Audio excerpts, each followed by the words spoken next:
آپ کو حیرت ہوگی کہ یہ جو آپ کی مسجد ہے، ہمارے محلے والے نماز پڑھنے کے لیے ساتھی آتے ہیں، نماز بھی پڑھتے اور آج نماز نہیں پڑھتے۔ اب ہمارے محلے میں شادی ہو رہی ہے، یہ یہاں کا واقعہ ہے، یہ ایران اور توران کا واقعہ نہیں ہے، یہاں کا واقعہ ہے۔ شادی ہو رہی ہے اور شادی باقاعدہ انہوں نے گانے جو لگا دیے وہ لاؤڈ اسپیکر پر، تو یہ جو ڈیکوریشن والے ہوتے ہیں جن کے لاؤڈ اسپیکر اور ان کی دیگر چیزیں شامیانہ وغیرہ جو لائے، تو لاؤڈ اسپیکر ان کا کچھ خراب ہو گیا یا لاؤڈ اسپیکر کی آواز کمزور تھی، تو ہمارے وہ مخلص ساتھی یہاں آگے کہنے لگے کہ مولانا اللہ کے لیے لاؤڈ اسپیکر دے دو ذرا، ہم اب گانا لگائیں گے، ہمارے یہاں شادی ہو رہی۔ مسجد کی لاؤڈ اسپیکر مانگ رہے، یہ بخدا یہاں کا واقعہ ہے، یہ یہاں کا واقعہ ہے کہ مولانا ہمارا لاؤڈ اسپیکر جو ہے نا وہ کمزور ہے، جس ڈیکوریشن سے لایا صرف کل تک آپ اپنے لاؤڈ اسپیکر دے دیں مسجد والا، جس پر تلاوت ہو رہی ہے، جس پر نمازیں ہو رہی ہے اور جس پر اللہ آپ کا بھلا کریے کہ اذانیں ہو رہی ہے، یہ لاؤڈ اسپیکر دے دیں۔ شادی میں جو ہے نا ہم اس کو استعمال کریں گے، گانے میں استعمال کرتے، گانا تو ہم تو بھی سنتے تھے، ہمیں بھی مزہ آتا ہے، مولویوں کو بھی۔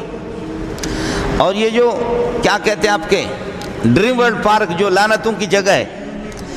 یہ پاکستان میں شاید سب سے بڑا پارک ہے جو ہمارے قریب میں، تو لاؤڈ اسپیکر اس قسم کے لگا لیتے ہیں کہ وہاں کے قرب و جوار کے گلشن معمار کے تو سارے کے سارے سنتے ہیں، لیکن میرا ادھر گھر ہے اور اس کے بالمقابل ہے وہ 2-3 کلومیٹر کے فاصلے پر، لیکن ہم لوگ بھی محظوظ ہوتے ہیں۔ ہم تو جمعہ میں کہتے کہ ناپاک کے گانا نہ سنو، لیکن یہ ہمارے مقتدی حضرات ہمیں بڑی آسانی سے سنا دیتے، کہتے مولوی صاحب تم تقریر کرو ناجائز ہے، مولوی صاحب تم تقریر کرو کہ ناجائز ہے، حرام ہے، تم اپنے گھر میں نہ لگاؤ، ہم اتنے لاؤڈ اسپیکر اونچے لگائیں گے کہ مولوی اور تبلیغی سارے مزے سے سنتے رہیں گے، گناہ ہم اٹھائیں گے۔ اب آپ یہ بتائیں کہ ایک آدمی گانا بجا رہا ہے لیکن اس کو دلی طور پر اس کا احساس ہے، پشیمانگی ہے، ندامت ہے کہ بھائی میں غلط کر رہا ہوں، بس میں رسم و رواج میں آ گیا، رسم و رواج کے اندر میں آ گیا، اور میری ایک غلطی ہے کہ میں ماحول سے دبا ہوا ہوں،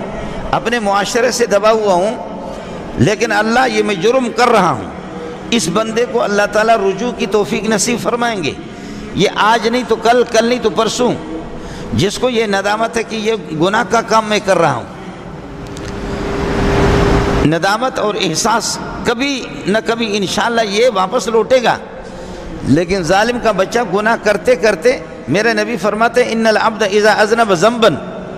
نکتت فی قلبی نکتۃ سودا، گناہ کرتے کرتے کرتے جیسے آدمی آہستہ آہستہ چلتے ہوئے مالدار بن جاتا ہے، آدمی آہستہ آہستہ پہلے بلی کو قتل کرتا ہے، پھر کتے کو قتل کرتا ہے، پھر چیتے کو قتل کرتا ہے، پھر انسانوں کو قتل کرتا ہے، انسانوں میں چھوٹوں کو قتل کرتا ہے، پھر بڑوں کو قتل کرتا ہے۔ گناہ کے درجات بھی اسی طریقے پر، مالداری کے درجات بھی اسی طریقے پر ہے۔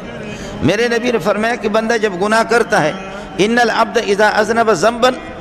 مسلسل گناہ کرتے کرتے کرتے کرتے نکتت فی قلبہ نکتۃ سودا، پھر اس کے دل پہ کالا دھبا پڑ جاتا، مور لگ جاتی ہے، اور اسی کو میرے نبی نے فرمایا، قرآن کہتا ہے کلا بل ران علی قلوبہم ما کانوا یکسبون، ان کی بدکرداری کا زنگ لگ جاتا ہے ان کے سینوں پر،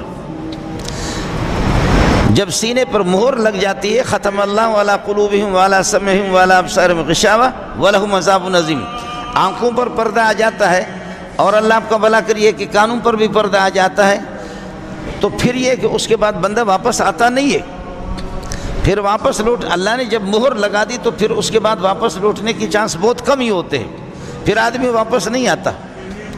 تو گناہ کر رہا ہے لیکن ظالم اس گناہ کو کتنا اچھا سمجھ رہا ہے اور کار خیر سمجھ رہا ہے۔ اچھا وہ بھی نہیں ہے کہ ایک نوجوان لڑکا 11 سال کا یا 12 سال کا،